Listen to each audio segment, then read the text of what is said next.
Gonna reset chat because YouTube. Mick, do you also hate the YouTube chat, pop-out chat to fucking reset it every time bullshit? Do you also hate that shit? Me too, bro. Me too. Choose YouTube chat. All right, chat. Ah, why aren't you bald?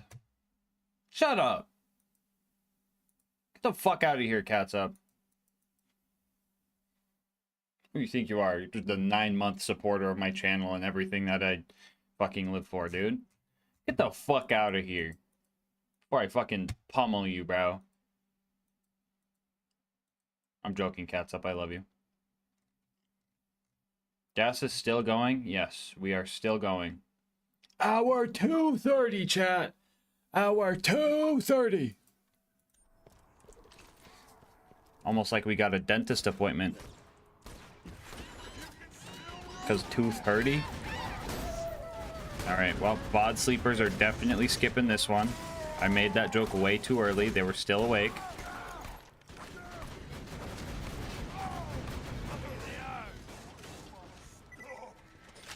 I hope the VOD sleepers like the little VOD sleeper.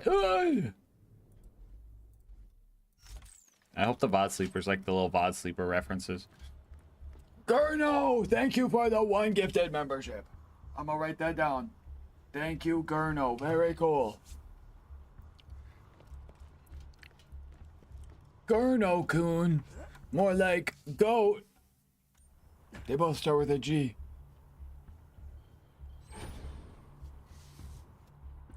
The Great Rock Migration of the Southern Shelf. The Pebbles of Three Horns. Welcome to the gang. Find their way going north.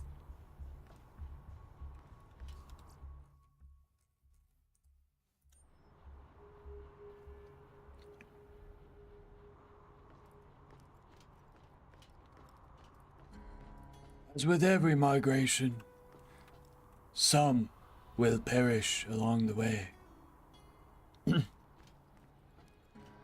But many might find the breeding ton. Sorry. Chad, am I cooked? Chew 'em up. Grenade out.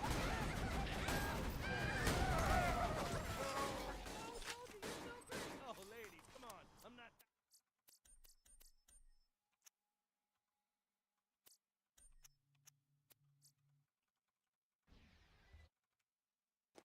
How's it going, mate? Pretty good, Corbinator. Pretty good. Sleeping on the floor tonight. Sleeping on the floor tonight. Will the subathon end? It might. But the subathon ain't gonna end tonight. Yeah, that's right. I'm sleeping on the floor tonight. Will maybe dream of a... Well, I already fucked up the song, chat. I am not going platinum with that one, bro. It's just got bad juju on it now. Chat, new song. New song. Campbell, I know you're not doing the creature right now. Chew 'em up, honey. By the way, both the past 2 streams say part 17 on YouTube. Grenade out. Chat, they know. Chat, they know. Oh, I probably fucked it up. I'll fix it after the subathon or sometime. Number 17. Number 17. Actually, no. AK, low-key, that's just me rage baiting. We've been rage baiting for the last 4 days, and I felt like the VOD sleepers might be a little bit left out, so. Bro died farming Bad Maw.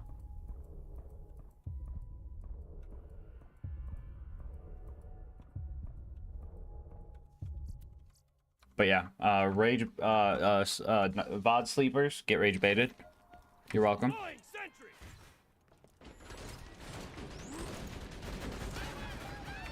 I just don't have any nades.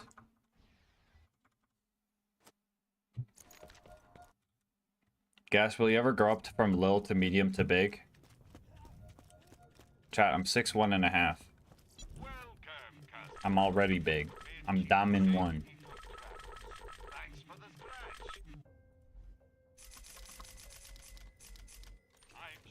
No, big gas mask is gonna be the PH account name when we hit 4,000 subs.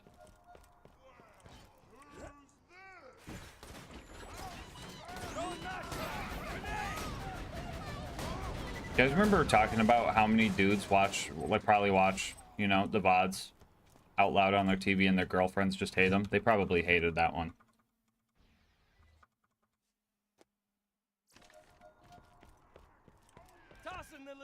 Bro added the and a half like he didn't already have extra credit. I'm getting the A++ and a half.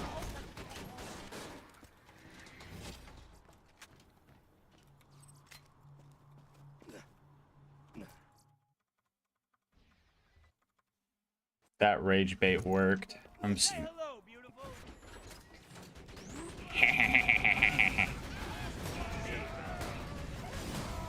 I like that. I like how I'm kind of like an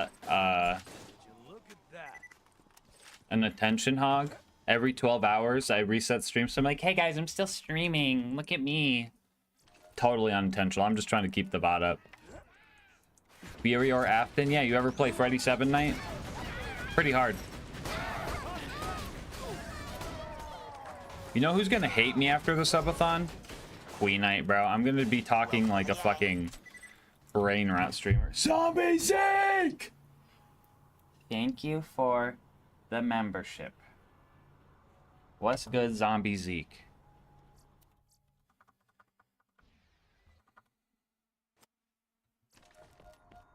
Aronel, did you tell me? You were the one that told me to try to mix the brand risk and anime girl thigh, right? That shit was pretty good. That shit was pretty good.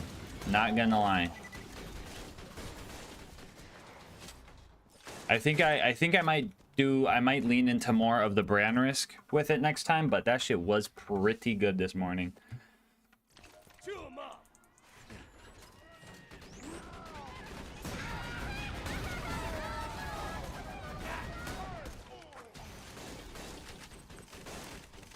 Who's gonna tell me? Who's gonna tell me Comtrack?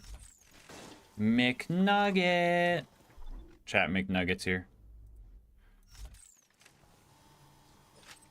Chat. You can only have one. You can only have one for the rest of your life.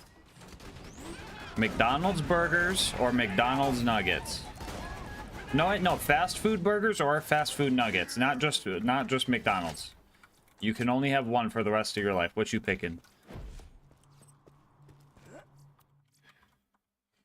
Bod sleepers, I know you're sleeping. Get up, wake up, comment on the video right now. I need to know.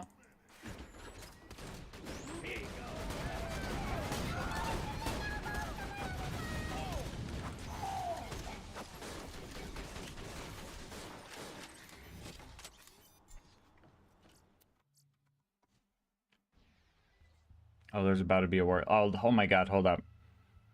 Nugget, burger, nugget, burger, nugget,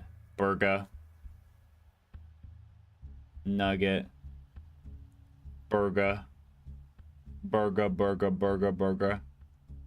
burger. Oh my god, y'all motherfuckers like burgers, bro. It's killing time.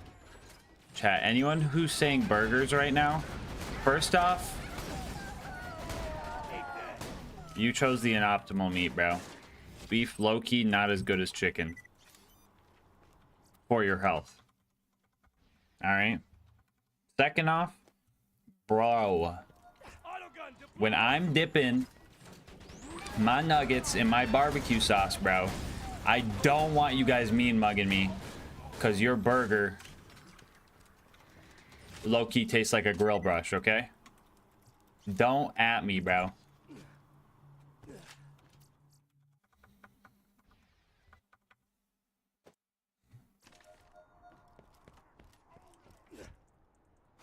cooked beef gives more hearts than cooked chicken. Yeah, and it also gives more heart attacks. So, checkmate El Bozo moment.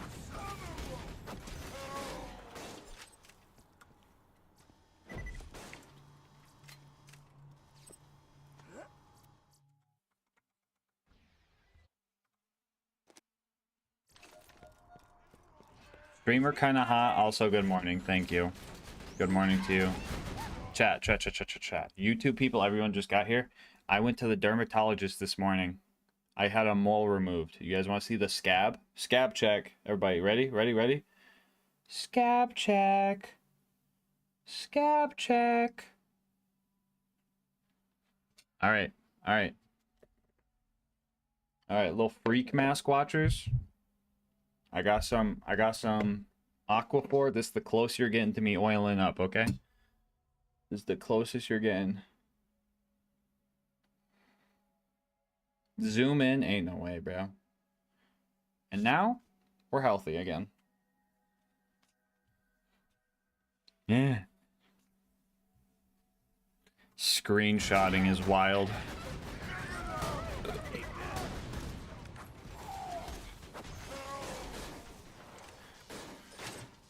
I'm diamond 1. Ain't no way.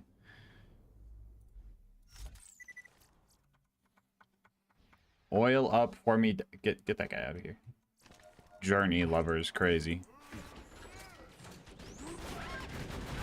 Zero shine, bro. Didn't even try. Alright. Chat, it's time for the new and improved fast ball.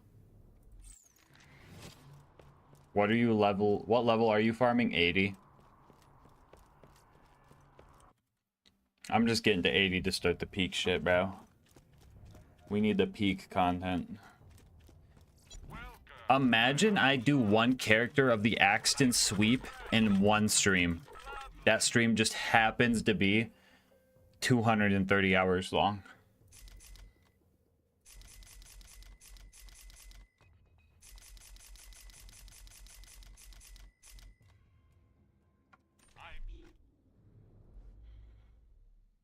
Let's see. We'll be doing this again.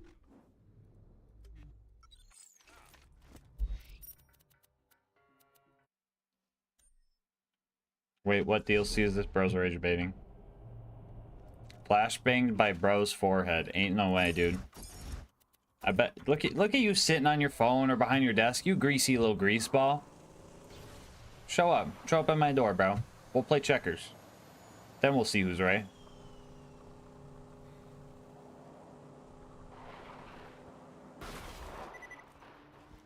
Is this TVHM? Ain't no way, bro. TVHM at 61. Sentry deployed. I just realized Bull is on level with you. He doesn't get the extra 2 levels. That's interesting. Well, back to bad, Ma. Back to BB. Point redeem for checkers match. You gotta just save up for the bingo race. Low key. What level did I get? It's on level! Call Gamba? No, just because you said to, I'm not gonna.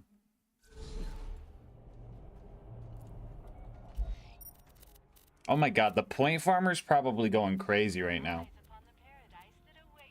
Will you chess me instead? FPS chess? FPS chess? Hold up. Hold up. Pause.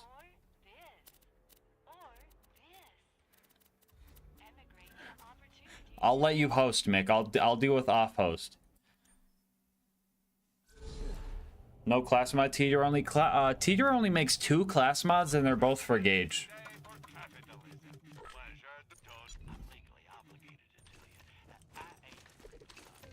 Bro, you studied the meta? I know, I'm such a nerd, chat.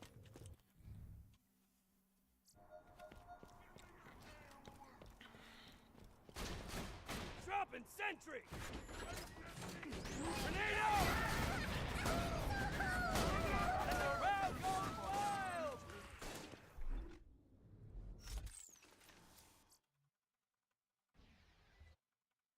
Race me and wonder. Nah, bro. I bet you're cracked. Hold up.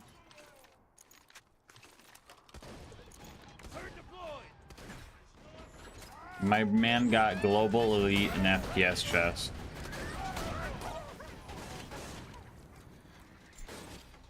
Chat about to catch me inspecting my fucking FPS chest gun or whatever. Yo, chat, imagine if they added skins to FPS chests. Chat, you buying the FPS chest skins? I know I am. People know I'm cracked. People know I'm a nerd at the game. Yeah, exactly that, Jukai. Exactly that.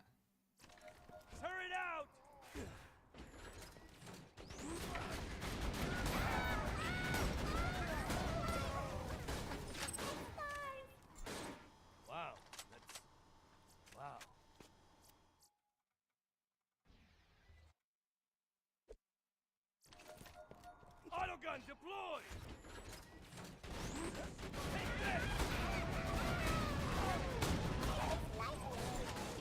Now that's amazing. I am a grease ball LWK. Deploying sentry! Crazy.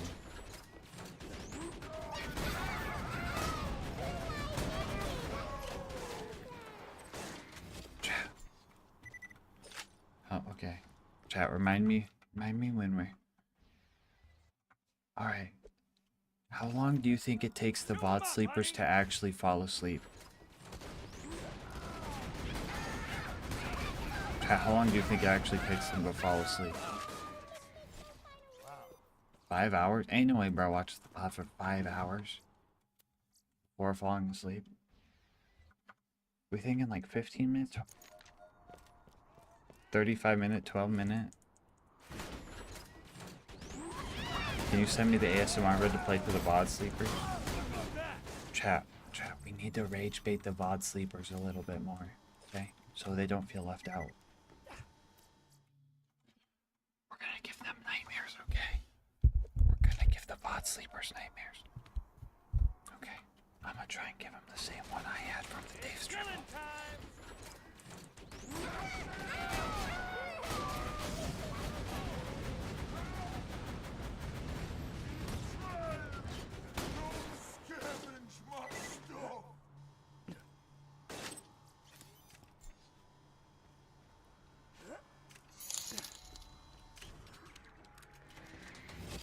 If you could make a class mod to any character in BL2, who would it be for and what skills and stats would it be? Low key, give Axton a legendary Grenadier class mod. So everyone who watched the modded community patch thing stops showing up and saying, "Hey bro, I've been farming for the legendary Grenadier forever. How do I get it?"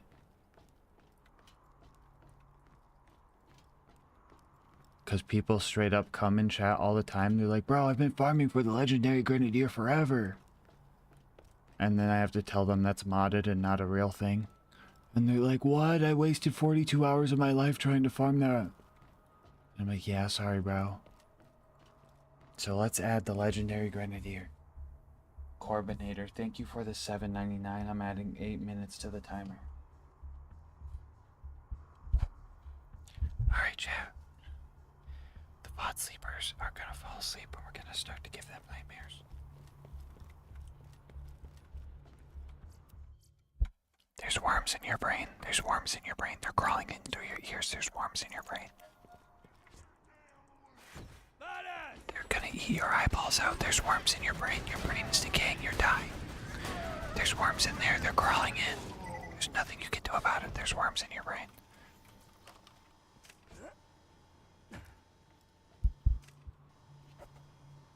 Nightmare, nightmare, nightmare.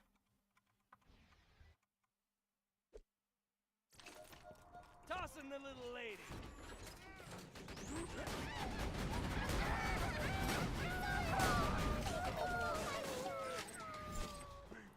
Knocking at the door.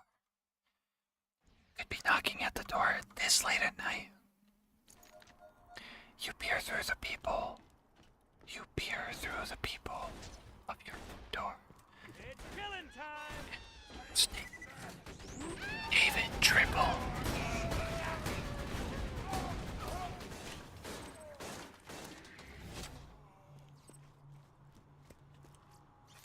Scariest stories. Try not to get scared.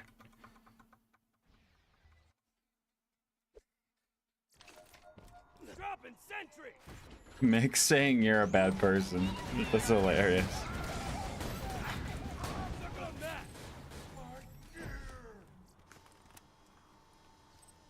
Chat, did we just rage bait the VOD sleepers?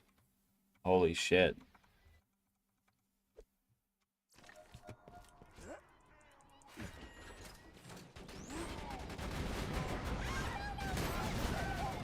We got some loud ear blowouts. No, we're not gonna.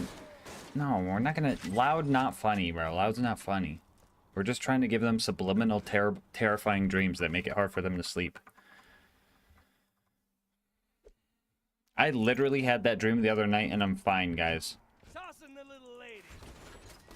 I literally had that dream the other night. I'm fine. I'm just. That's the dream I had, you know? Sharing is caring, bro. Sharing is caring. Loud, funny, don't listen to streamer, man.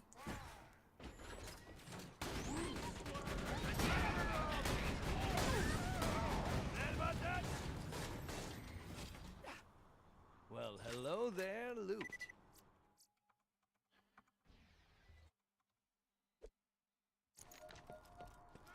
Dropping sentry. No, we're not trying to wake them up, chat. We're trying to make them have bad dreams. Okay?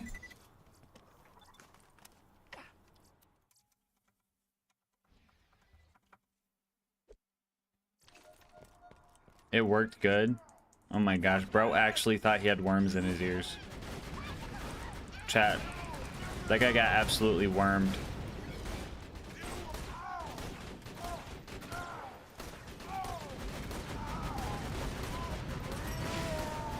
Chat, to your shotguns, by the way. Dupai said these are one life viable. Just saying. Okay, I don't know if he said that. He just said he likes them. But I'm also... Chat, is everything rage bait nowadays? Is there anything as... Is there such thing as no rage bait? Devious mask, yeah. Okay, why did I walk out of a hot box right there? Does that always happen? Or is that just physics being goofy?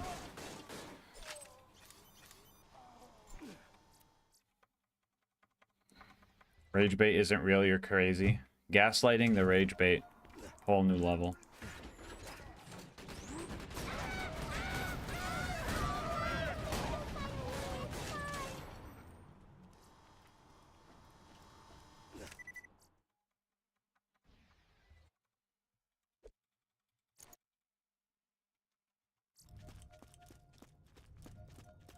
Can we get you screaming for 3? No, bro. Chat, I've been talking for all of my waking hours for the last 230 hours.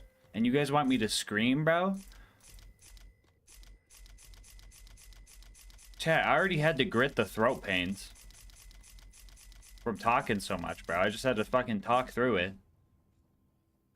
Farewell, friend. Remember, we're always open. Ain't no way I say 123 hours and bro says 195 hours. Bro needs that Mick degree. Grit the throat for... Did you not lit... Cambo. Bro, Cambo, please. The talking non-stop makes my throat hurt. Because I've been talking all day, every day, for 10 days. Turret deployed. Your fingers probably hurt from saying, "Gasmask, is this TVHM?" Okay? And that's why you have carpal tunnel.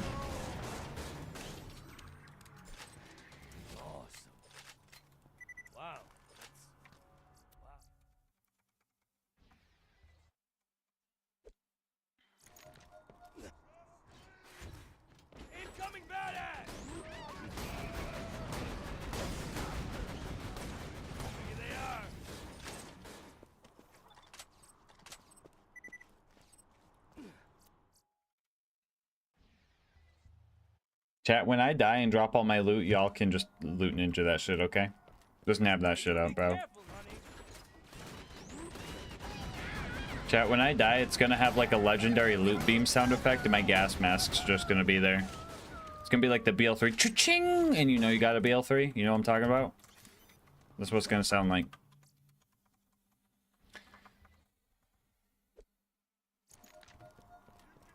Tossing the little lady. Cambo, bro. Cambo. Ain't no way Cambo has the memory of a goldfish right now.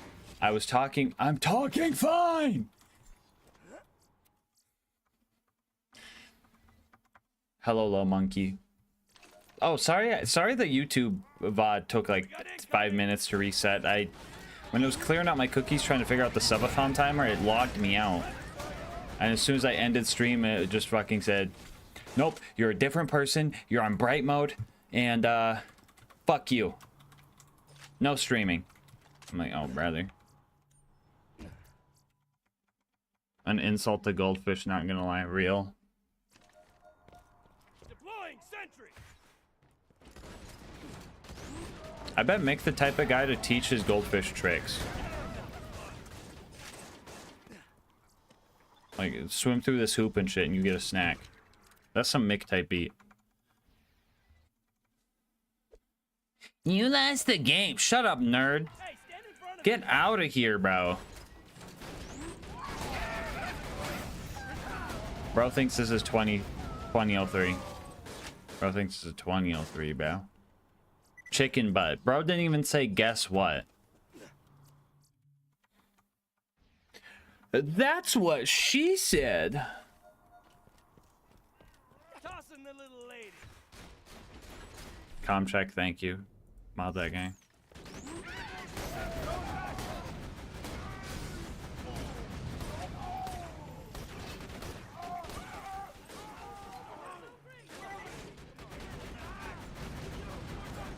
It is scary how much fucking just like fucking streamer talk I am mirroring from Queso right now, bro. Now you be I'm careful. straight. I'm gonna be a Queso copy cat, bro. Except like a fourth of the size. Popularity wise, I mean. Actually, a fourth is pretty generous. More like a fraction of a percent. 1/4 is crazy, yeah.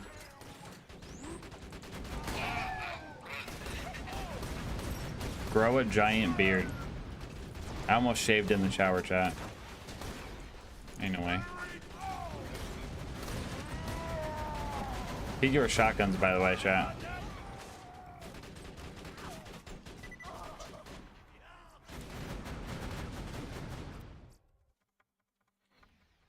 Do you have to be level 80 to enter OP levels? Yes, by the time you beat the peak run, you have to be level 80. Sentry gun prime.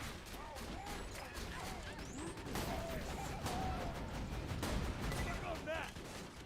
You know, honestly, that sounds kind of Jufi coded. I bet Jufi knows exactly how much a level or an OP0 peak run gives him, and to save him more danger, he enters like the peak run at like 79.5. Less XP farming. Optimal.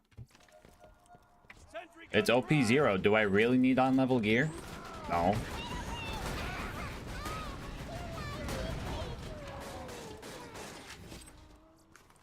Not when you're... Jufai's name is really hard to like edit without sounding like anti-Semitic. That's the craziest part.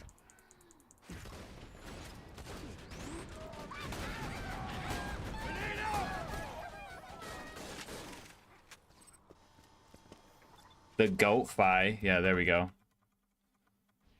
Call him Fi. What you mean? Well, dropping sentry.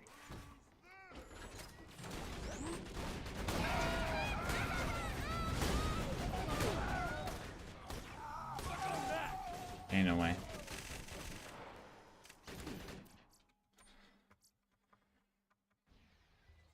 So I spent 3 hours running up a straight cliff. Com check, thank you.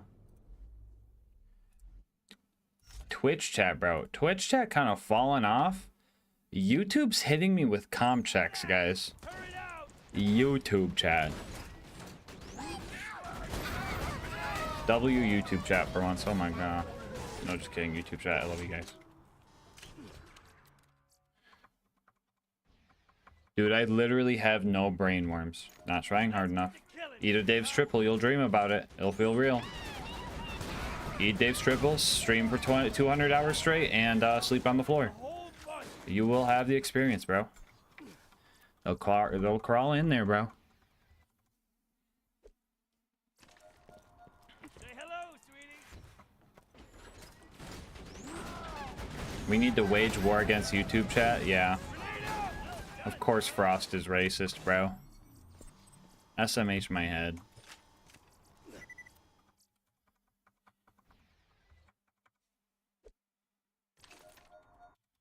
Bro said no blues. Right, I'm messing with you, bro. Those blues! Dude, Wonderlands was crazy. Bro, I'm actually not gonna be able to sleep. Do you need good ASMR? Do you need the counteraction?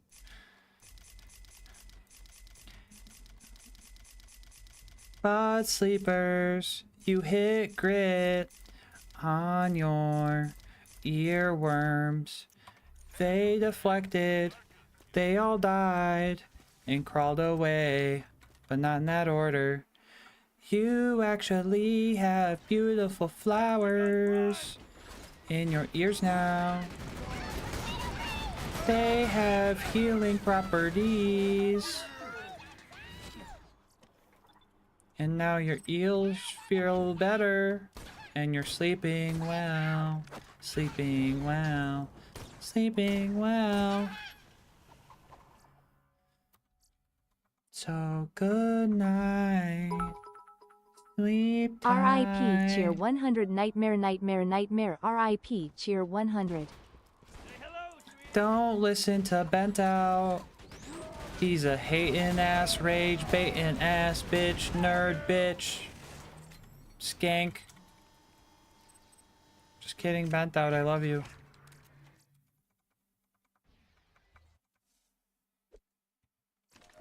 Chew 'em up, honey.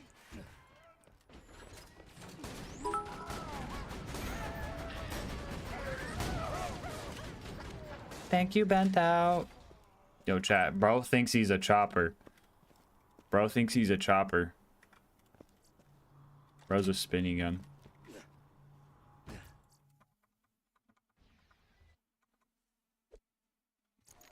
Bro, Zeta, why would you say that, bro?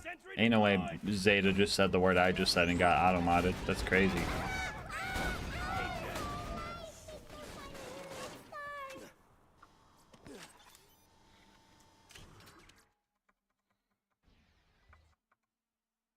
Somebody screenshot McQuagle added permitted term skank. Y'all got the worms in your ears or something? What? I hear this beeping. It's my fucking heartbeat monitor. I hear it tried all the way over. I tried to hide it in the bathroom because it was making me tweak out, bro. What? Where is it? It's in the bathroom. I thought it would muffle it. I'm sorry. Worms in your ear. Grind 'em up. Beeping in the bathroom. Bad sleepers. You're gonna walk through the forest. You're walking through the forest now. You find the golden toilet. And you really have to pee. Odd sleepers, you have to pee. You have to pee right now. The golden toilet's right there. Golden toilet, pee. Pee in the toilet. Pee in the toilet. You have to pee really bad. Pee in the toilet. Pee in the toilet. Bod sleepers, that's you. Pee in the toilet. Pee in the toilet.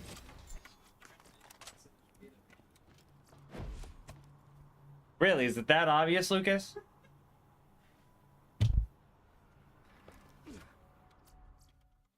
Good job.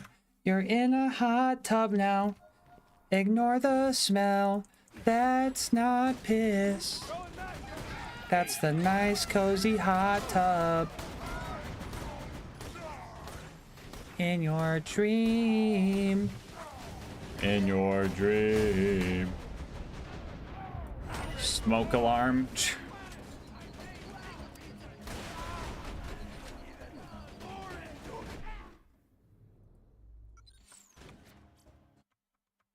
You should farm Omen. You have Omen.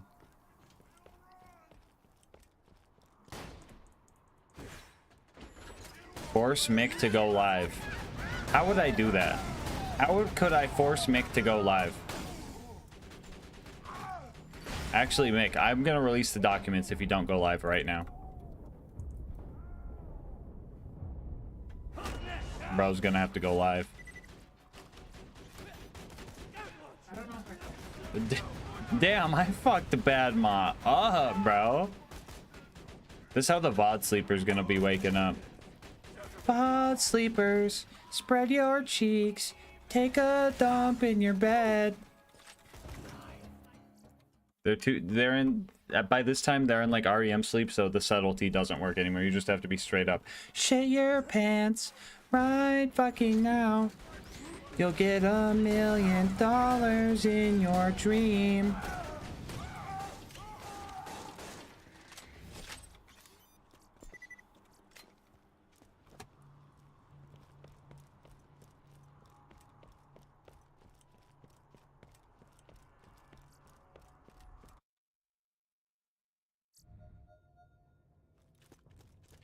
I am not liable for what you do in your own home. If you shit yourself, that's your problem and not mine. Dropping sentry.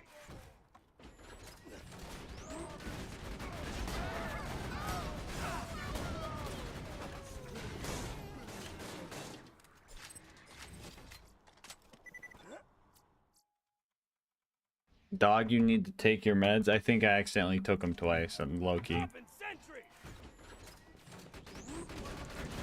No, I'm joking. I did not take them twice. That was a joke in Minecraft, just so everybody knows. Calm check moment, thank you. Corn check. The M's on YouTube chat look like R and N. Corn check. Corn? Chat, corn? Hey, stand in front of it. Ooh, ah. That was my favorite corn song, by the way. Why bro look like he got caught? Why turret do that?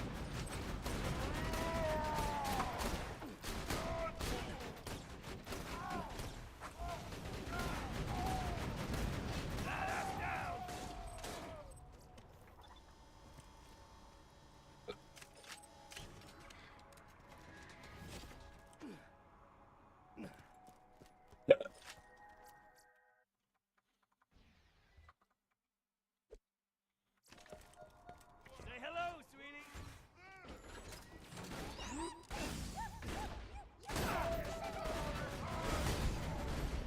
This is the first time ever I've seen Badma with an elemental weapon. This is crazy. Oh, my nose is itchy.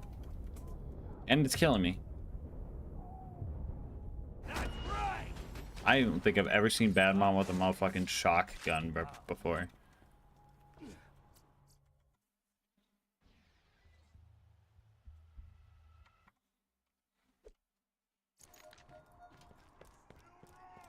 Heads up, badass. If this Subathon goes to April 1st, I'm gonna just play the VOD from earlier. Everyone's gonna be trying to talk to me, but I won't actually be there. You'll just see old me interacting. And when I answer common questions, it will look the same. Cause all you guys do is sit and spam. Is this TVHM? This is UVHM.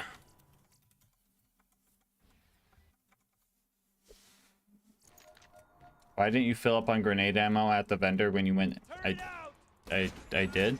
Did I not? Did I not when I accidentally went in there? I thought I did. I just ran out. I've been just using the drops these guys drop.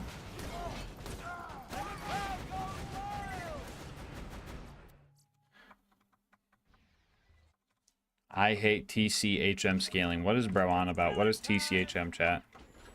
What is he talking about? Chat, does he know? I don't think he does.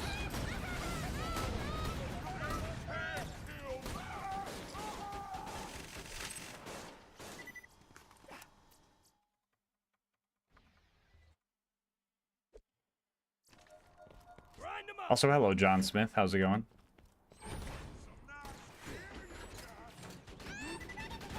I just got ammo from the crates. Oh, I'm just being a silly goose. I've been live for 231 hours. My mental processes might be cooked.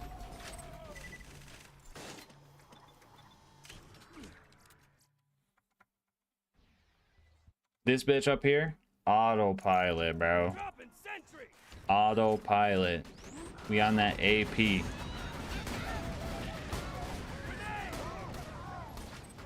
that was fun.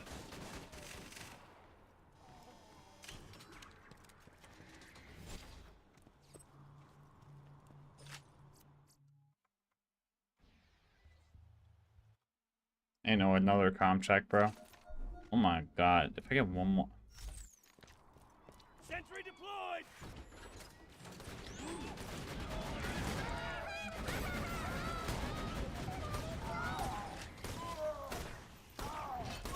Hello there. Bro drops 6 to E and a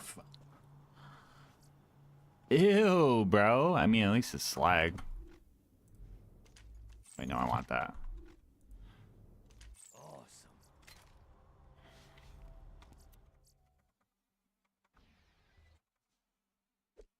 Why doesn't he just use Deepla as streamer, stupid? 10 minutes for Cats Up. And 5 for Cambo for the arrow pointing at Cats Up.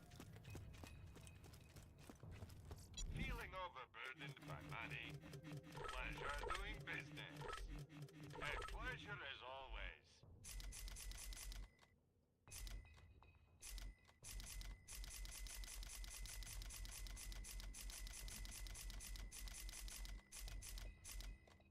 I'm sure we'll be doing this again soon enough.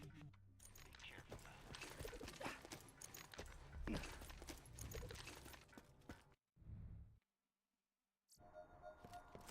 There's no mods right now. Nah, mix a mod. It's just mix kind of chaotic neutral. Sorry, wait, is that a compliment, Mick? Would you take that? Or would you beat me up for saying that?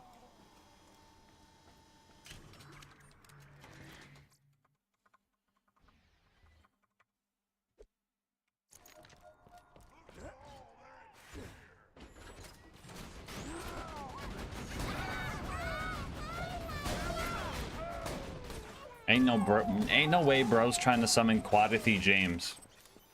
Hey, yo, Quadithy James, stay asleep. Mick is gone, free reign over chat. Grind 'em up. Hey, no. Keep it. Let 'em down. Good God. Chat, never eat chicken nuggets again or be built like a boomerang for the rest of your life.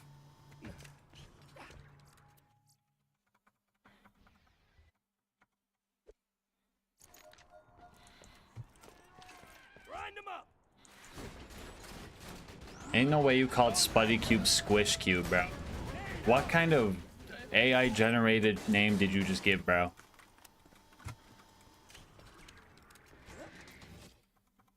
Low-key Spuddy kind of crazy. He kind of a crazy lurker. And I feel like he's always there. I feel like he's always there, and then all of a sudden you just be like, "Hi, Spuddy," and you'd be like, "Hi." I'm like, crazy lurker, bro. Oh, I thought bro died. Bro did not die. Oscar Mike.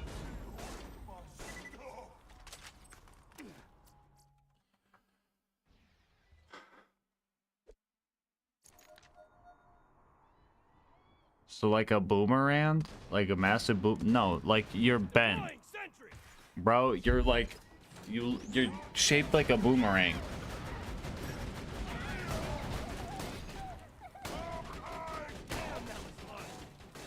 This ain't no like, all, guys, never check it. What? No, like, I don't know how else to describe built like a boomerang. You are shaped like a boomerang. Like the generic, like, goofy on boomerang shape. That's you for the rest of your life.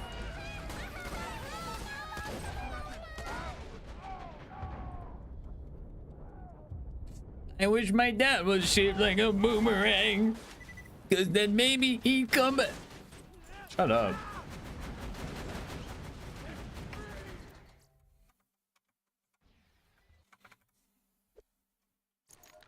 Wait, are you in ghost mode?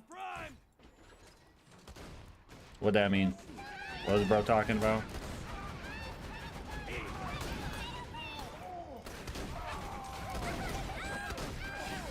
A grenade.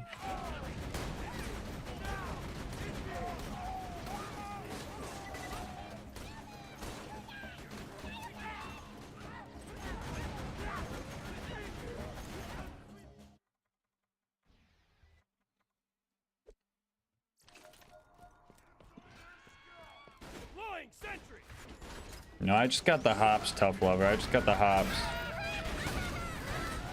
I'm just built different like that.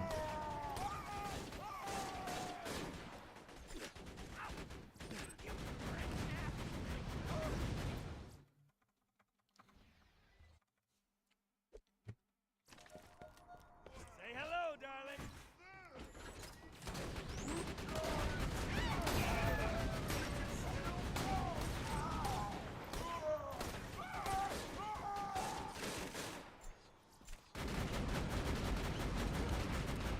Hey VOD sleeper guys, I know you're cleaning up the piss because I made you piss in the bed right now, and your SO is like yelling at you right now because you didn't even have time to pause the video.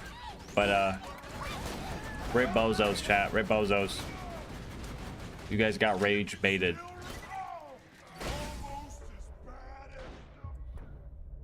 Welcome to the gang.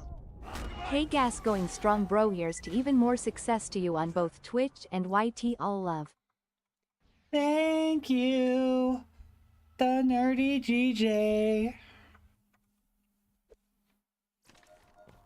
Thank you, sub 7. No, just kidding, VOD sleepers. I love you guys. I really hope you guys did not pee yourself. I'm definitely gonna wake up to comments saying, "Bro, not funny. I actually peed in my bed and my mom divorced me." Because that's what you guys say. I don't die so easy. And yes, I know what I said there. I know what I said. Trust me. That is the type of YouTube comments I be getting sometimes. VOD sleepers currently having nightmares.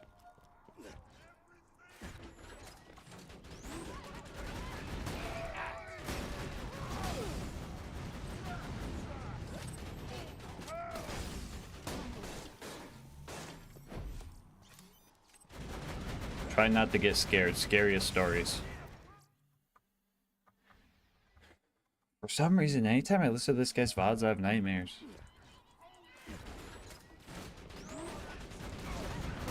Weird. Wonder why that is.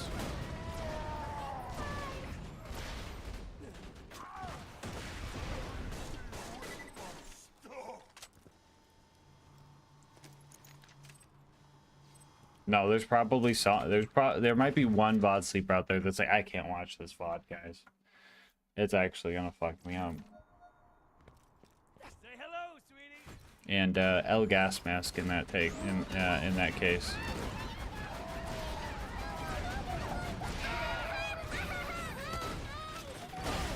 Ain't no way. I only picked up one of those nades. We're cooked, chat. We're done. We're dead. It's Jover.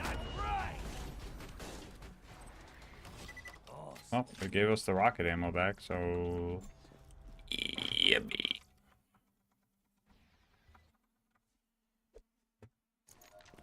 Chat, does anybody have 10k channel points so I could sit down? My lower back hurts and I'm getting tired.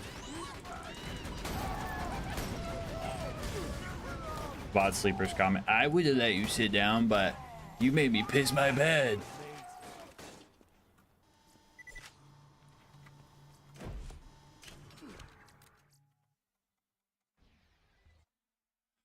Oh, thank God, bro.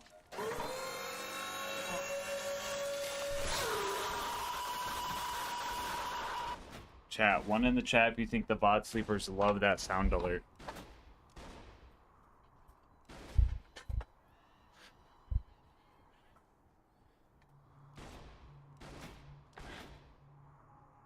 What run you doing right now? Fury or Afton? No, just kidding. We're doing TD or Axton right now. Going for the Axton sweep.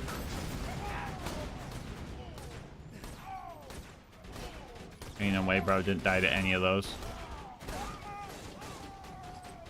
Me when Badma has grit.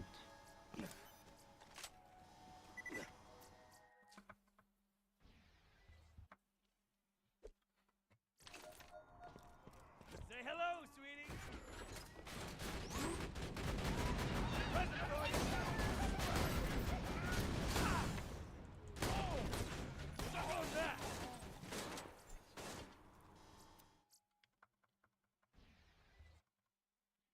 The last timer stopped working for some reason, Flax, so we had to get a new one. And this one just is green.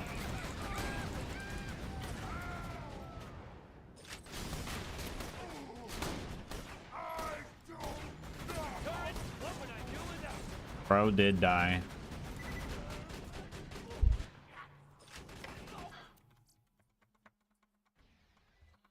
So which BL2 enemy would you have sex with? Say hello, darling.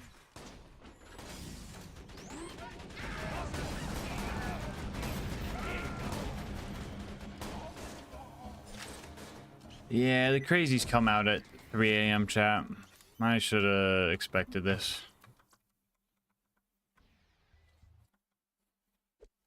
Ain't no way Cat's upset it seems on theme to choose midget boner.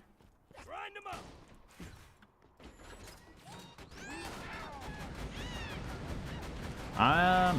So we're gonna do one of these, chat. I'll put YouTube chat on the right, so I see that one first for now. YouTube chat.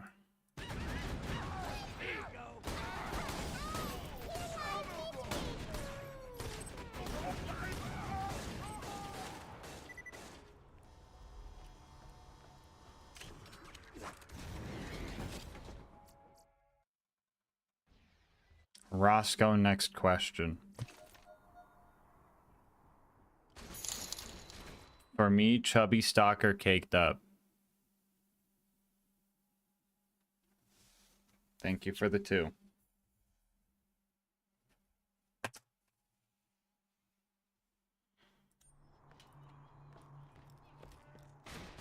Tossing the little lady.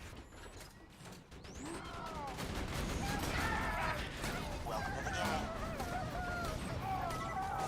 Cat's up, thank you for giving a sub to Comfy Aura.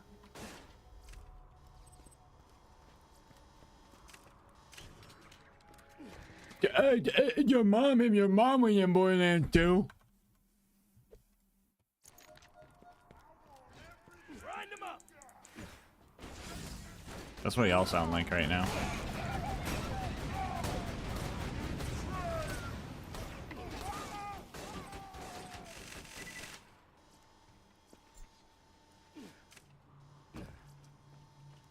Chat, am I an L streamer if I just imagine some of you guys wearing a dunce cap?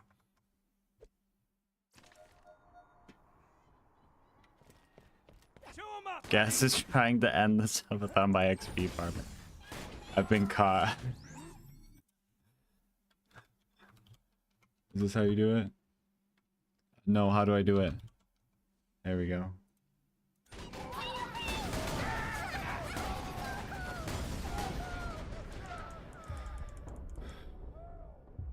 I don't die so easy.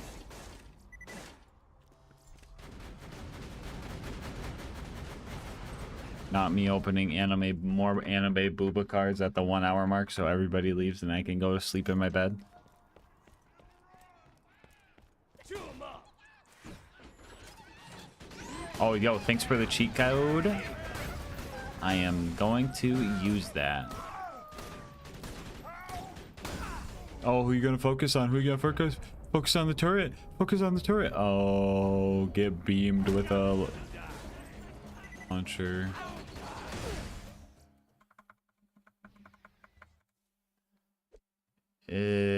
A sub per 5 minutes or what? Everything translates to 1 minute per dollar. A Twitch sub is $6, so a Twitch sub is 6 minutes. A YouTube membership is $1, so a YouTube membership is 1 minute. New fastball. Oh, it's homing.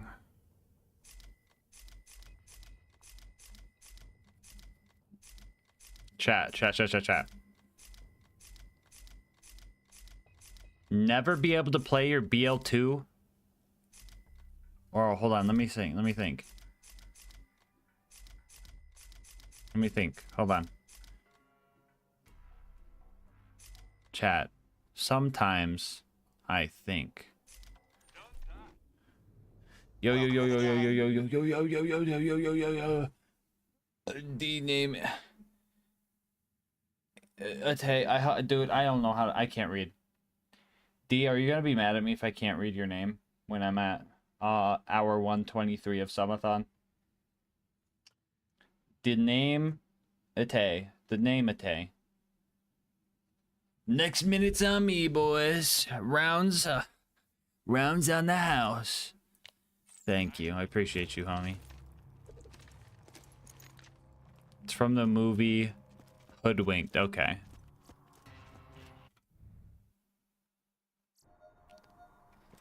You think. Sometimes I think.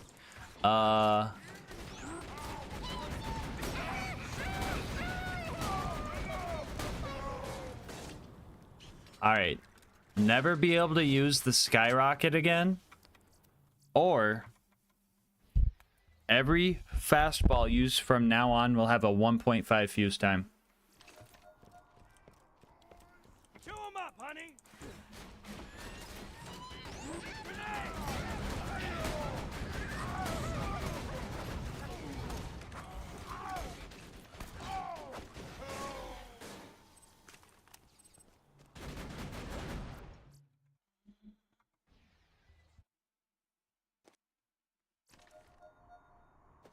Real ones don't use uniques anyway. Accurate with the nerd emoji. Up and sentry.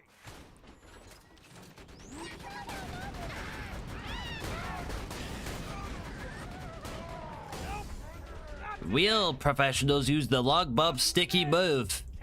That's what Jufai sounds like. That's what Jufai sounds like right now.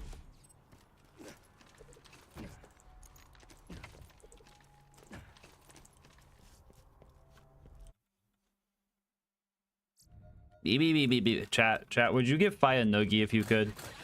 Be honest. That's what gas sound like? That is what I sound like. Not gonna lie. I bet this stinky. Daisy ass turning nerd, bro. Hey guys, me and my first video. Hey guys, LilGasmask here. And today, I'm going to beat the game with only the main. The pauses hurt when I look back at those videos. Chew 'em up.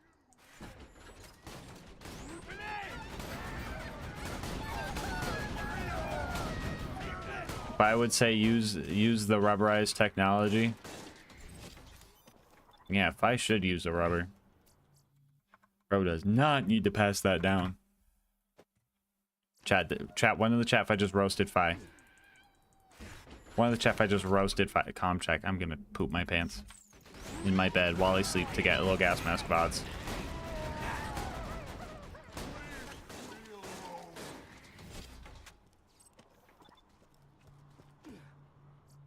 No, I'm kidding, Fi. I bully you because I'm jealous. That's it. Sentry deployed.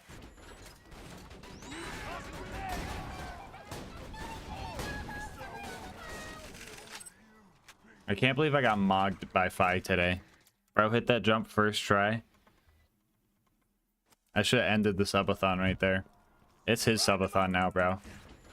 Ain't no way I'm getting comm checked again.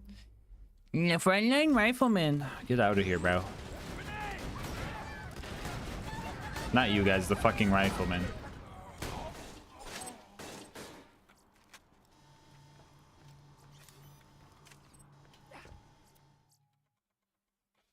We're seeing a gamer about having sex is like putting spaghetti in. Meet my lady friend.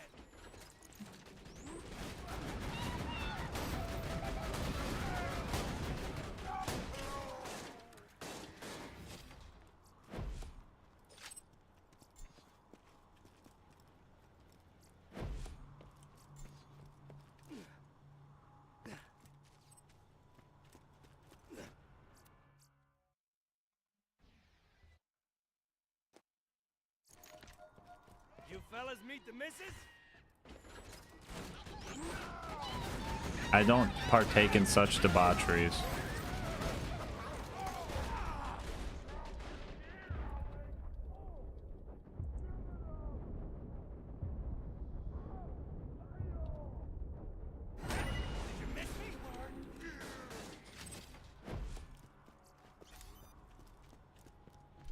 I can only get with normies. He's doing a non-uniques only.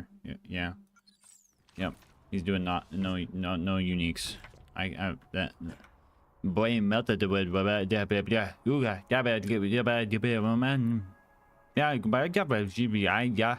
Oh, Isaka, you know.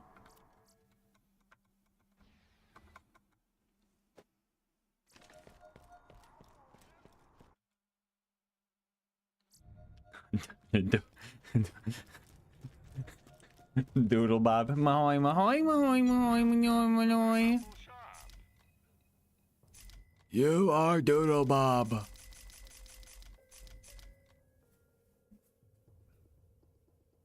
Bro's deteriorating. Thanks for the stretch.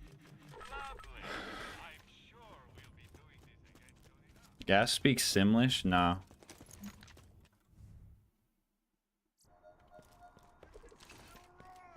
Look out, badass! Take this! Grenade out!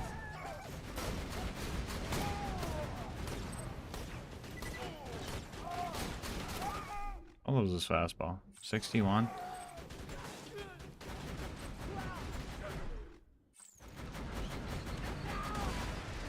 Get one more level with this fast ball. Gas, you name the gun drops from next to Big Ma's? Okay.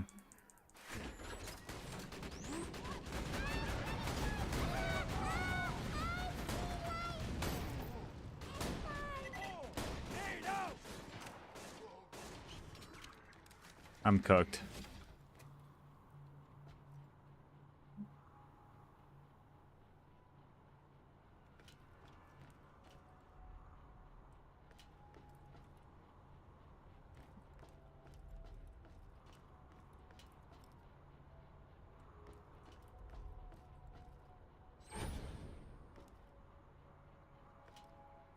Icky rockets.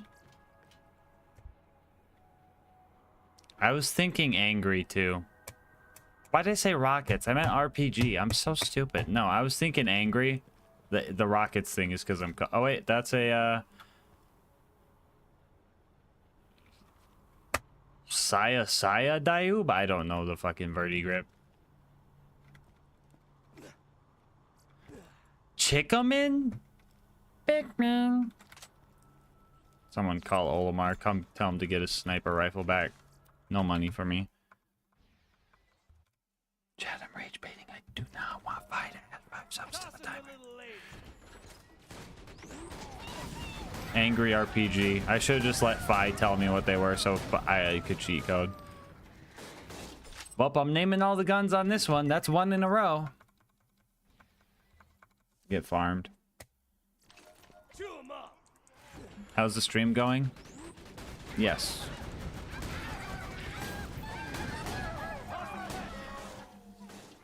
And that's 2. If only. I'm just kidding. Where's the famous LilGasmask beanie? It's warm in here. Lucas needs to be incubated like an egg when he's at our house for some reason, so the heat's on and it's been extra warm.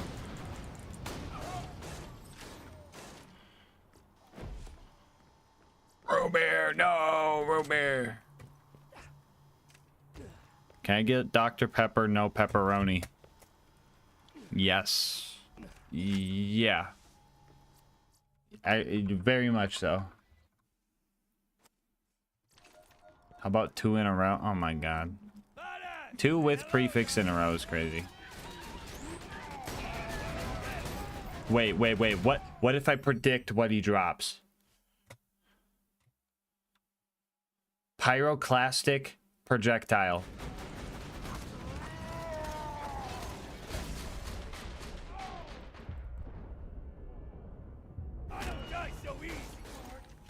There it is.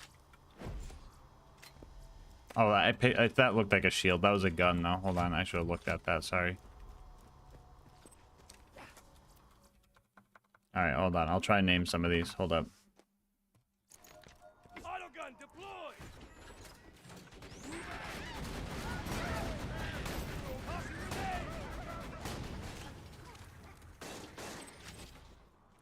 Bro, get bro's shield out of here. That is Hyperion Permasharp Subcompact MG. Wait. Yeah. It's an ace. Is that Mollymon barrel? Am I stupid? What barrel is that? Chat, what barrel is that? Am I stupid or is that not Hyperion? No, bro. No, if I knew that was Mollymon. Am I stupid? This one's dull, so it's a special. Oh my god, dude. I'm so fucking... I'm pooped on, chat. I'm pooped on. That is Hyperion? Okay, I must have got fucking... Okay, so Hyperion is ace. Huh? Bro, I got my shit mixed up then. Skill issue, I guess. Alright, well... We'll name 2.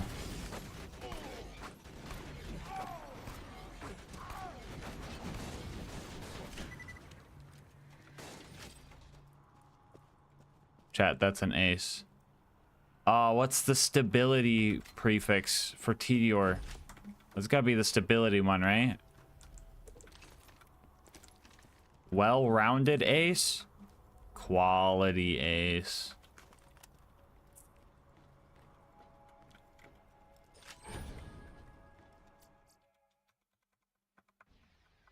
You ever played the game Fallout 2 before? No. I tried playing Fallout 1, could not vibe with the game style. Definitely a skill issue, but I just could not.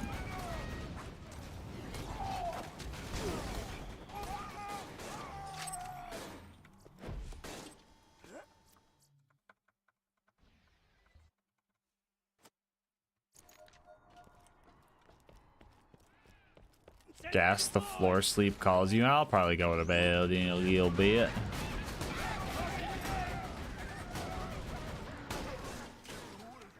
Robert, no! Robert, no! Chat, imagine if I saved the root beer there. Low key.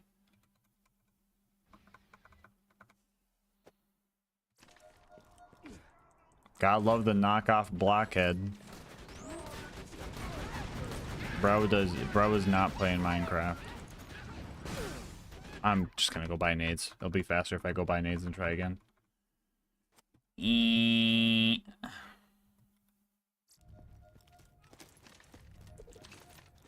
No beanie is crazy. Why does everybody hate me?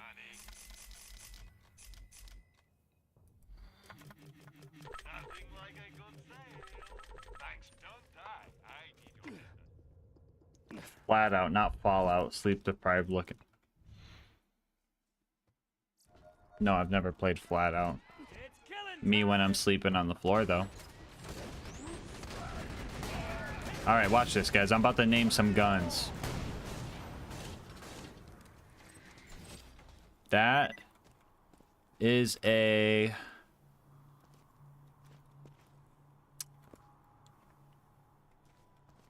That's a repeater. I don't know react. Blitz. No prefix. I know this is a minigun.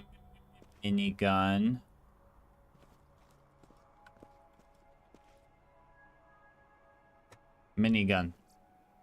Nanopple. Nanopple, bro? Sounds like bro's gonna try and pass go. Monopoly, bro. Now you be careful, honey.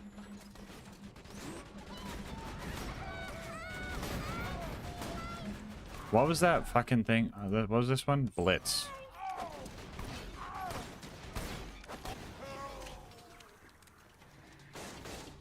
Wait. Pushka? Can't see the prefix though. Oh, is that the sniper scope thing? That's...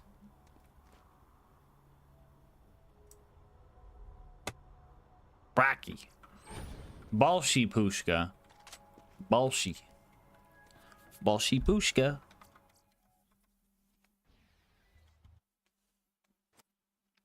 What's the best brown to root beer? What's the root beer with caffeine in it?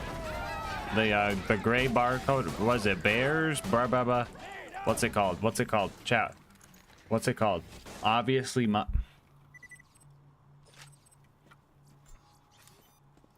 good. Okay. Barks. Yeah, that's what it's called. I'm not a root beer enjoyer, but Barks root beer? Oh my god. Mug, I think, low-key, hot take, I'm about to get canceled. Mug is carried by the funny dog as the logo. Mug is carried by the funny dog as the logo. I should have fucking... Dude, I gotta look at the guns. Or not look at the guns.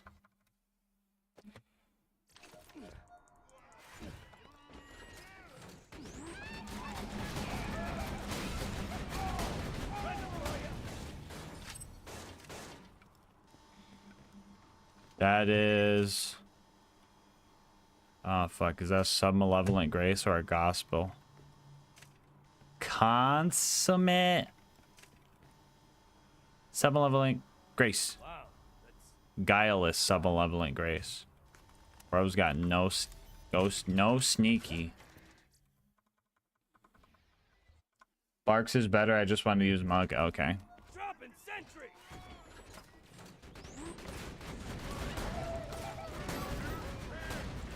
Also, I feel like Barks is so... Like, I think it's the best root beer, but I couldn't even think of its name. Barks branding... Barks need to do better brand. They need, like, a cool dog or something, bro. They need, like, a cool-looking dog. A cooler-looking dog than them. That is a... top-notch... sportsman. Value sportsman. I'm gonna shit it myself. Congrats on 4 years, guys. Thanks for all the content. Good night. Thank you, Tip2 Nutsack. Appreciate you, homie. Tip2 Nutsack and Fat Boner in the chat right now. Shout out male genitalia.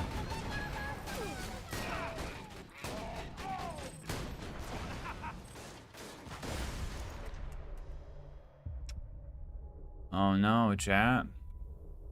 How am I supposed to get my value sportsman drop? How am I supposed to get my Schwartzman's candy drop? Hold on. I actually need to see if that's a value sportsman.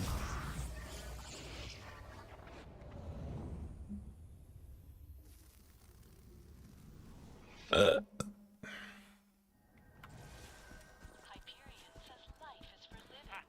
y'all, welcome to the New and Improved Get Your Ride. Now with 47% more than 26% death annually.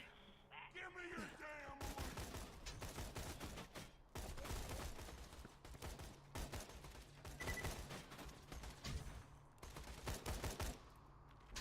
I'll survive you.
This is a certified physics moment, chat. Don't get no physics from the gas station. Oh, was I right about that gun? Hold on. Yeah, I was. I got 2 value sportsmans in a row. Ooh, I'm about to get this next one. I'm about to get this next gun right, chat. Say hello, darling.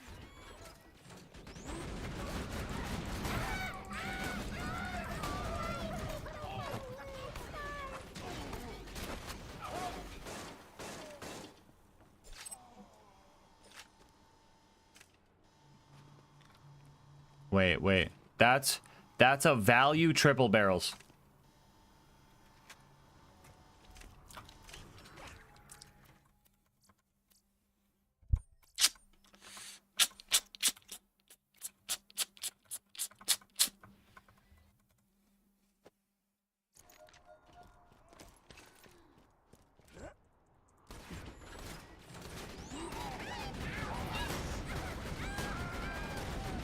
Chat, what's value prefix and how do I tell if it's actually value prefix? Welcome to the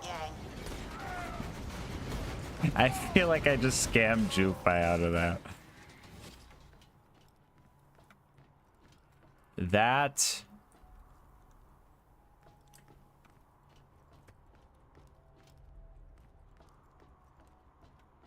That is a slippery hand cannon.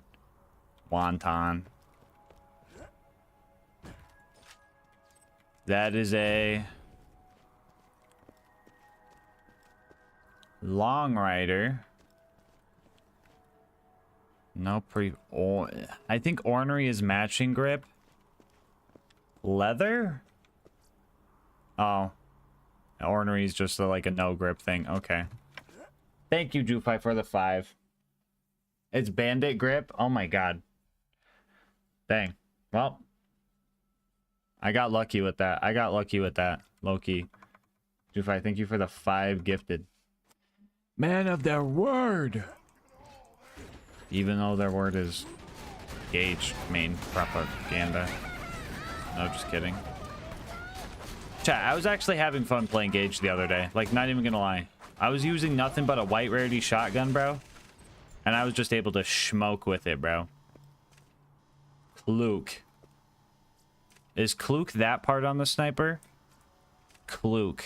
Kluke sounds like an animal. Animals have ears. That looks like animal ears. I bet that's not even the part, and I'm getting made fun of right now.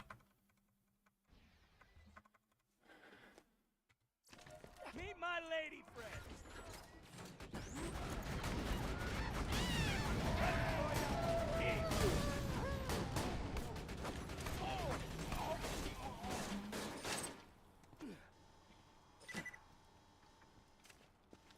That's gotta be... That's not Hyperion barrel, right? I can't tell what barrel that is, Loki. That's a Magnum. That's a... Caustic Magnum. Well, hello there. Loaded, okay. Loaded like oil, okay, I guess. Seismic is caught. Oh.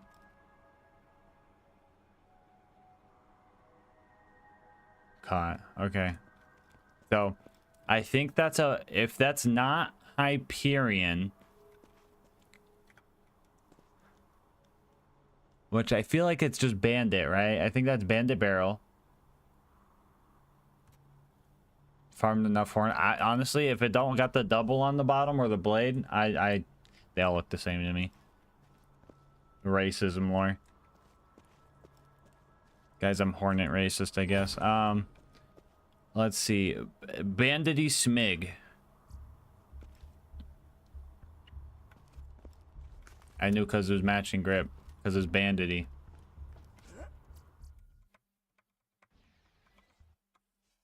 Yeah, Dark Elite, it'd be like that. Deploying sentry. Wait, loaded is not corrosive. I'm stupid. Ruby, no! Ruby, no!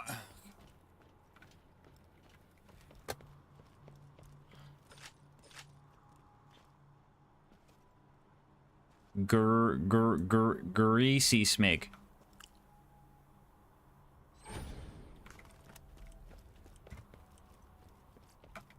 I should have looked at that one. My bad.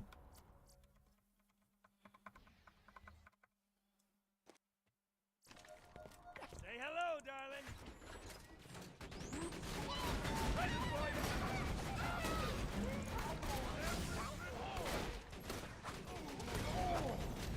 We need that one baseball pitcher that was doing an interview, and then all of a sudden he just goes and he catches the baseball. We need that for when we anti-root beer.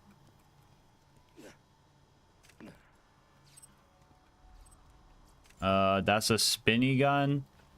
That's a bandity. No, that's bladed. Knifed spinny gun.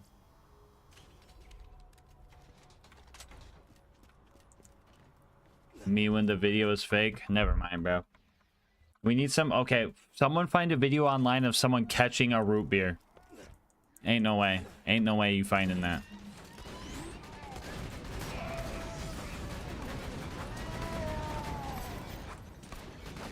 TD or snipers win. Loki, I think TD or snipers would have been cool. Imagine you throw them like a javelin and they could crit, dude.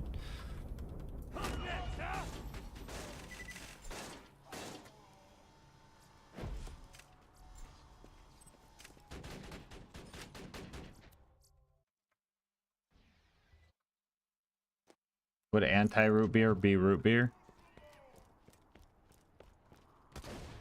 Say hello, darling. Yeah. I think...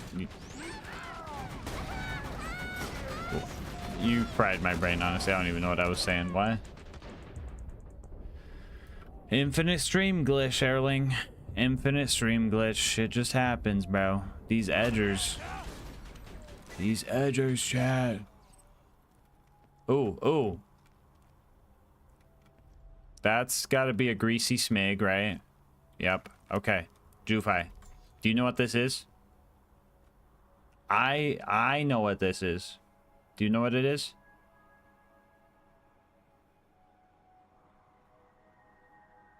AR damage. Are you able to tell between the allegiance versus aggression? You're not able to tell? Here. Fine, I'm gonna teach you something for once. Watch this. Bam. One's yellow, one's a darker orange.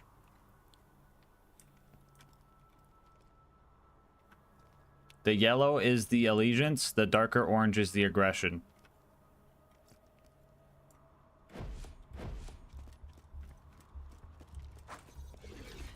Now bro knows. Now bro knows. Yeah, I bet Jufi's just sandbagging so he can make me feel smart.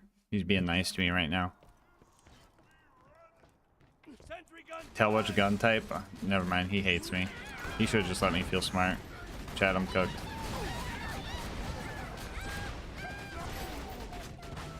Bro, watch the Jolch vid.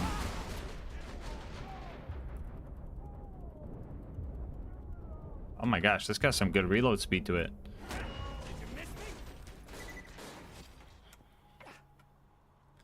Rubberized corrosive singularity.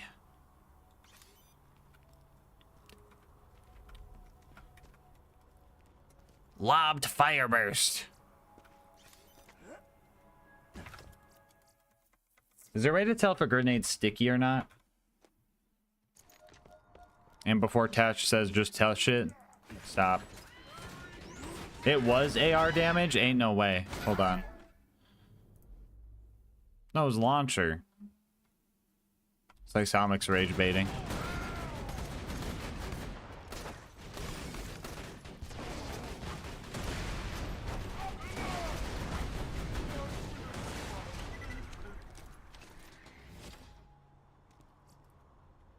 A beast. Alright, what's the beast look like? Let's learn what class mods look like. The beast got beast clump. Bro wants to be monster energy so bad. Look at this fucking nerd. Okay. You're not monster.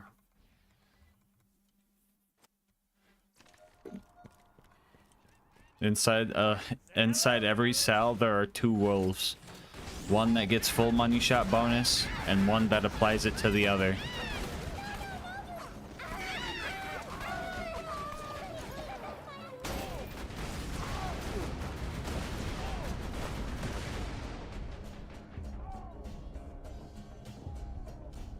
You got this turret.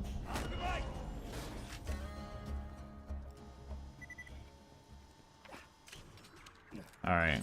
What's the fucking orange one? Specialist or something? Engineer? Oh, I'm so cooked from Ed. Alright, let's learn class mods. Engineer. Think rusty, silvery grease.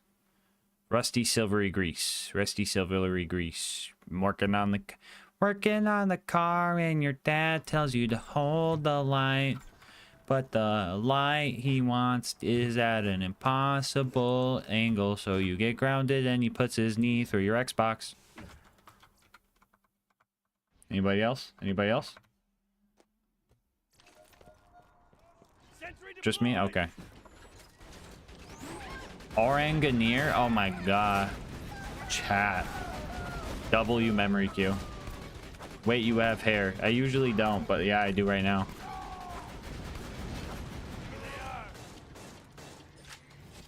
Can we get guns? Wild. No. Horse cannon. Fast cannon, because Vladov. Okay. Is there a way to tell spike shields versus Nova shields? So this is a carbine. I don't see a prefix part on it. Torg grip. Heavy carbine. Skirmish carbine. Gas found root beer throw video. Make it an emote right now.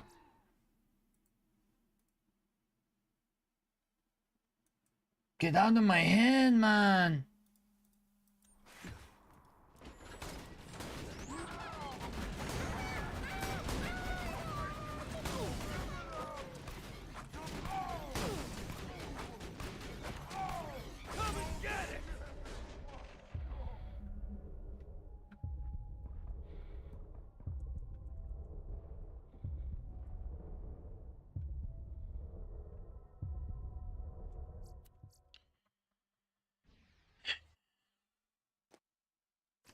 Heavy is Jacob's grip, so it did have a prefix. Okay.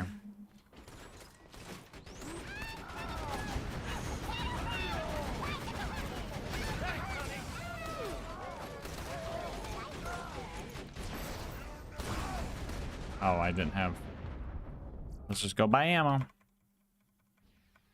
What are you farming for? XP. Level 80. Chat, bad mod dropped to level 80. Imagine. Me praying bad mod drops the rare candy.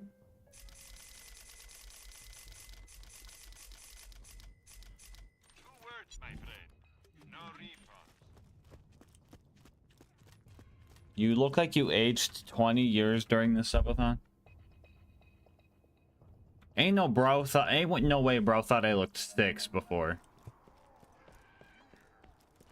Root beer vid is in general crazy place to put the root beer vid.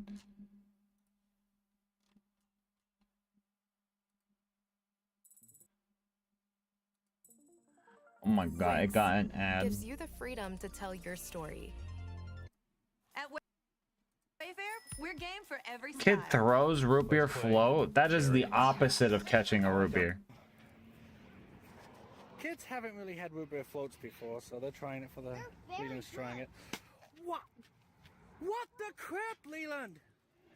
What the crap, Leland? Ain't no way, bro. Bro did it for the content. Don't lie.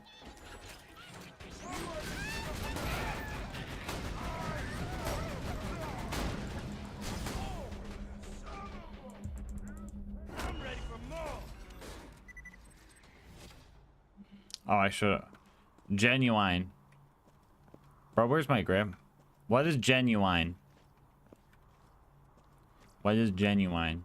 Punk. That's a hot apparatus. Hot button apparatus. Reverse it? Ain't no way. Genuine triple babels. Ass, okay.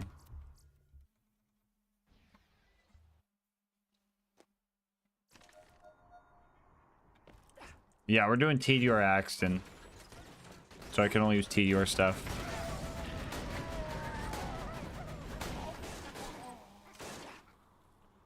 Wait. Extended.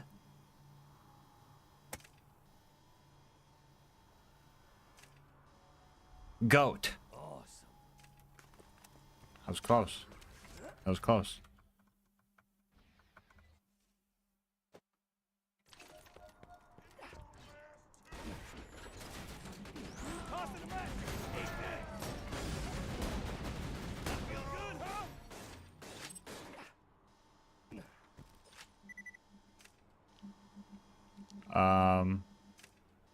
I'm closing my eyes.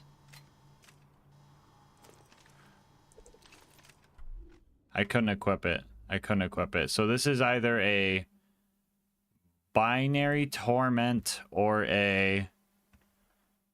I'm gonna say it's a binary torment. Punctilious. That's fucking nerd out of here. Who says that? Punctilious. This is a Snyder with accuracy the stability accuracy prefix because of that. Venture? No, Venture's Hyperion. I'm so stupid. Dandy. Is Venture Hyperion for stability prefix? Or is it? No. No, Venture's for crit, right? Is that the other bipod? I don't fucking know, bro. I'm so cooked. Hyperion crit? Yeah. I knew it was one of the bipods. Damn it. I made bro do the splits. Roboteer. Jufai's like, what's the prefix though? I don't know. Jill of all trades.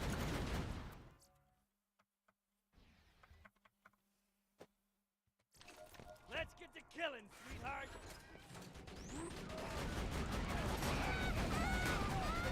Chat, you wanna know something funny? I never watched Recess as a kid because the one time I watched an episode, it was like a Halloween episode, and they were getting chased by like a zombie version of the lunch lady through like a cave, and it was just absolutely terrifying.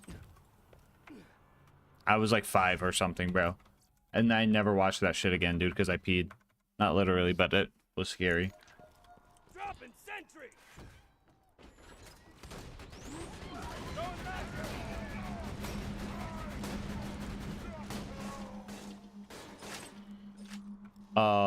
Iridium. Beat that, Juve.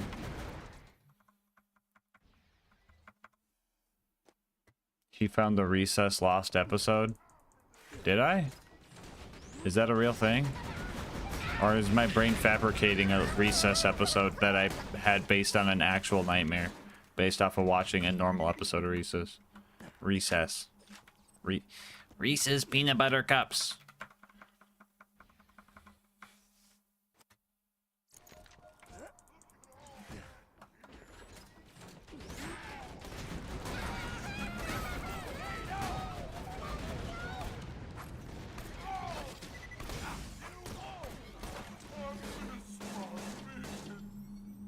I don't know, I just made that up. Okay.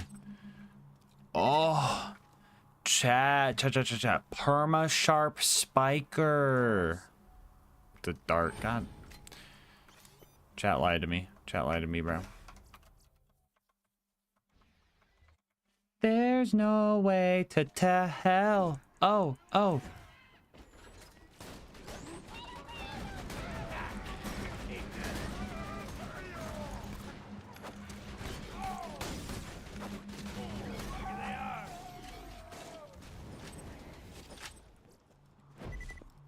The hidden grip prefix on this one is actually top notch.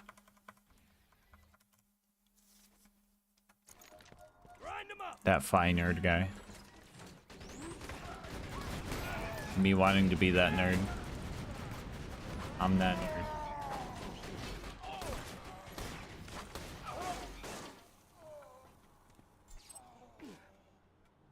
I need more practice with Molly 1 SMGs.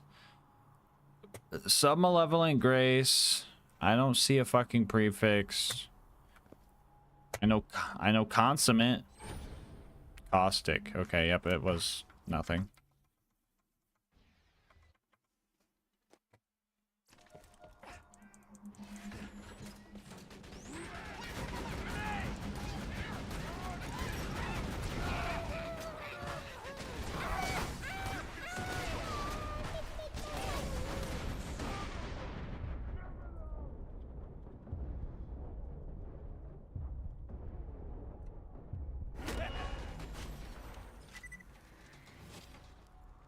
Oh, longbow slag singularity.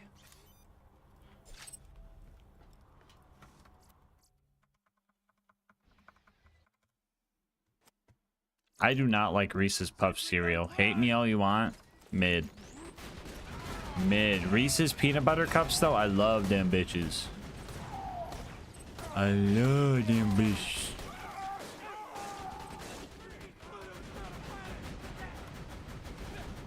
Hey bro, can you not? I'm trying to look at my guns, bro. Whatever, I don't care. Now take the specialist off, friend invalid.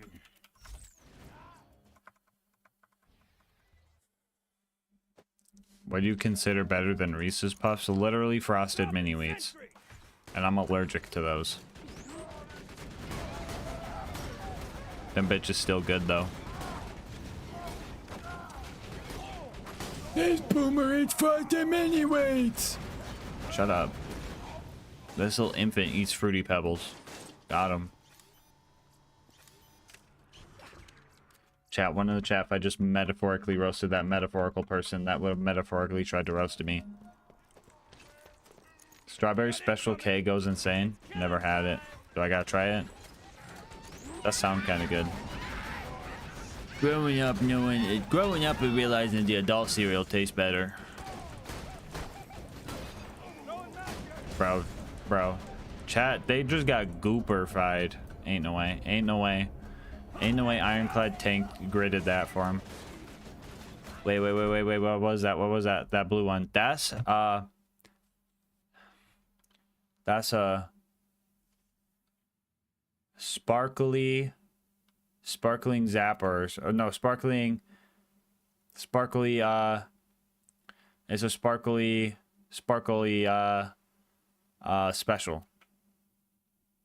Of course I had to have a prefix, bro. I'm cooked. Quality special. Oh, I did. I should have seen it. I should have seen it on the back. Oh my god. I am not on X Games chat.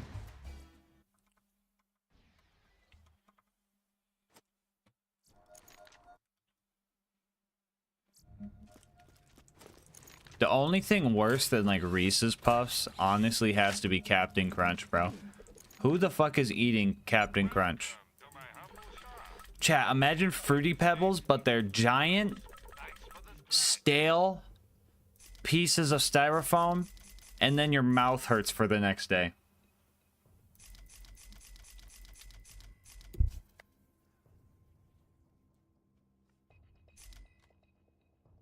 Was bro on? I was like, why do I have 20 grenades right now? That grenadier just made me spend $40 bajillion. Dropping sentry.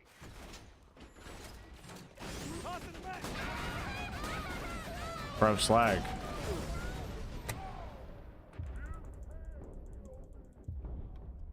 Not dead yet. One more level, chat, before I go get a new flaball. Captain Razorblades in your mouth. Name one person, bro. One person who likes Captain Crunch.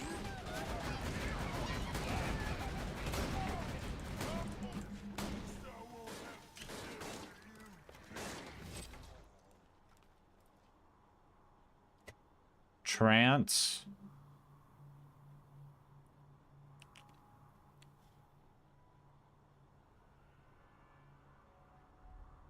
Revenant trance or something? No, Revenant slag Mally. That's a trance though, right? Feculent? Feculent. Fuck you mean? Dude, I remember going trick-or-treating once, and they were handing out cereal in bags. Like, pre-made cereal in bags. My brother got, like... I don't even know what my brother got. It was fucking... Not the same thing I got, but I got, like... Fucking Captain Crunch. We didn't eat it, though, because my mom was like... What is that? And I was like, they give us bags of cereal. She was like... No, you guys aren't eating that. I was like, okay. I didn't want it anyway. That has to be grounds for a lawsuit. That's what I'm saying. I'm like, bros did not prepare for Halloween, bro. Should have just kept your light off.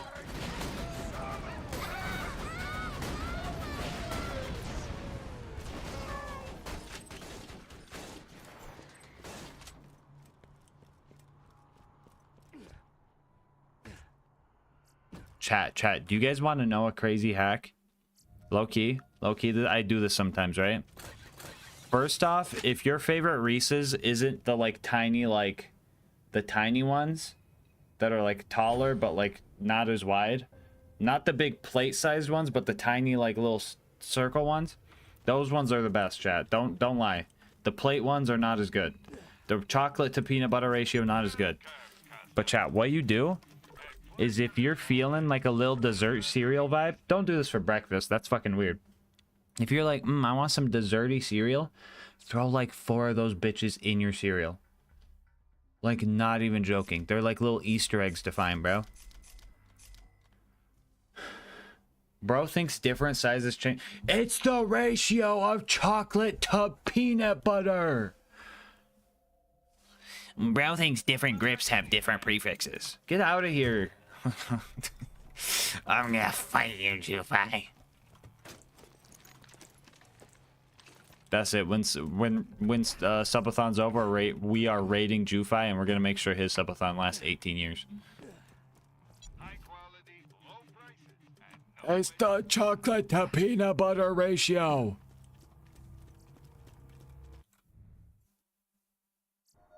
I didn't even get a fastball. I gotta go get a fastball.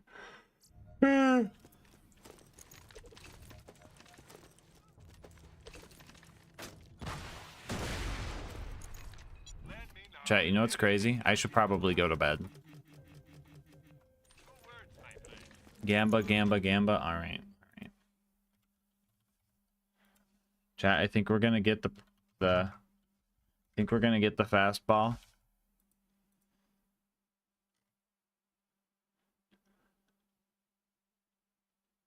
Choose outcome. What was our last one was explosive. Subathon ending Sag, right? Yeah, because I think I'm gonna wake up to it being done, but we'll see. We'll see. Start prediction. Fastball element. Start. Hopefully that's long enough.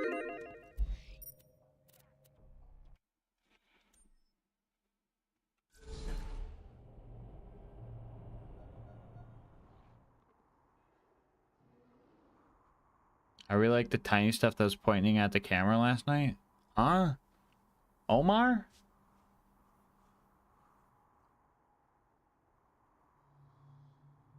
Dead by Daylight, Omar? Omar Dead by Daylight? This guy?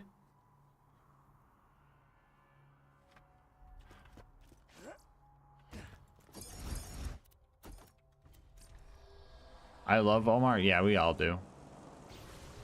Omar cosplaying Trapper real.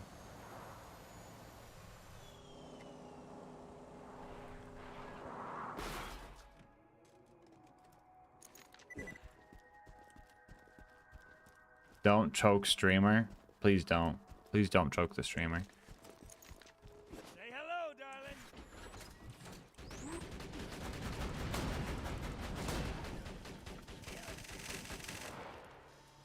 Impeccable. All right, well, I think it's time to get ready for bed. We're going to cancel that prediction out. 30-minute Gamba, by the way, is crazy. Well, that was... We're just going to cancel that prediction out. Me when I still see people betting on shock, hoping I called it. You guys are copers, bro.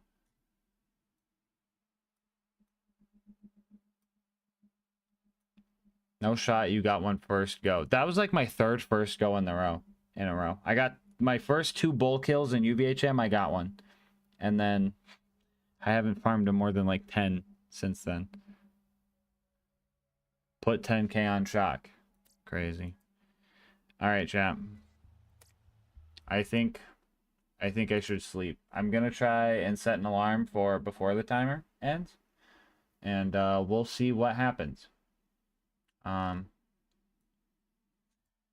do have to add some time for the YouTube support. Control.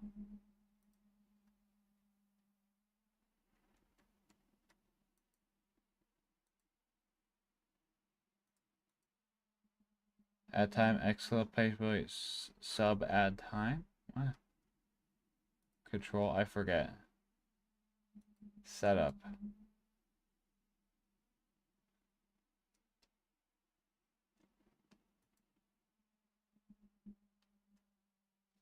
Alright, let's see how this works. Exclamation point, sub add time. What's that do? Did that just delay a second? Hold on.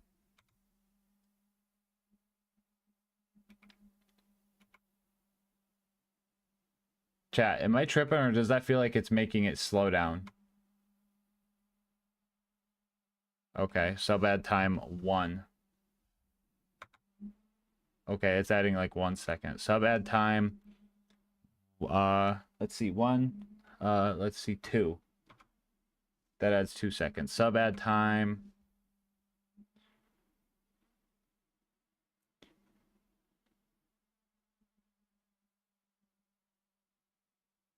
1, 2, so 10, 13. I need 13 minutes, so we'll do 1 like this. Does that add a net minute? I don't think that added a minute. Alright, so what's 13 times 60 then?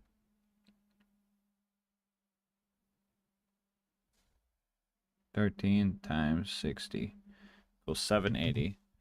Sub, okay. 780. This should add 13 minutes. Okay. Can someone try exclamation point sub add time 100? Can someone just test that? To make sure you guys can't just add time out of nowhere. Okay, good. Only I can do it. Let's go. Cool. Well, this subathon timer already way more goated, so that's pretty cool.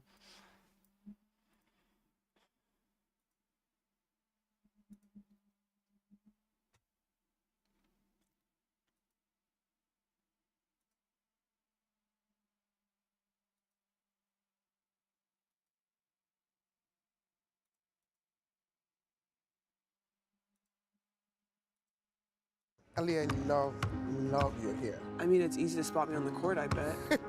But you've always been like. All right. If you played Borderlands, thank you. Thank you, thank you, LilGasmask. Okay, we're gonna get this set up. What if mods can? No. No. No. Ain't no way. Ain't no way. Okay. I'm gonna go put this in the fridge. I'm gonna get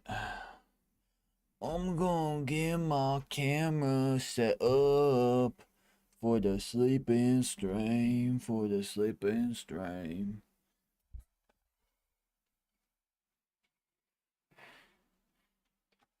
Chat. Keep the bed set up. Y'all wishing you were sleeping in this.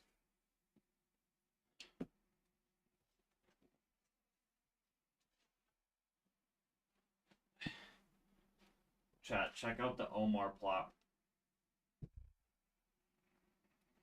You guys felt that at home.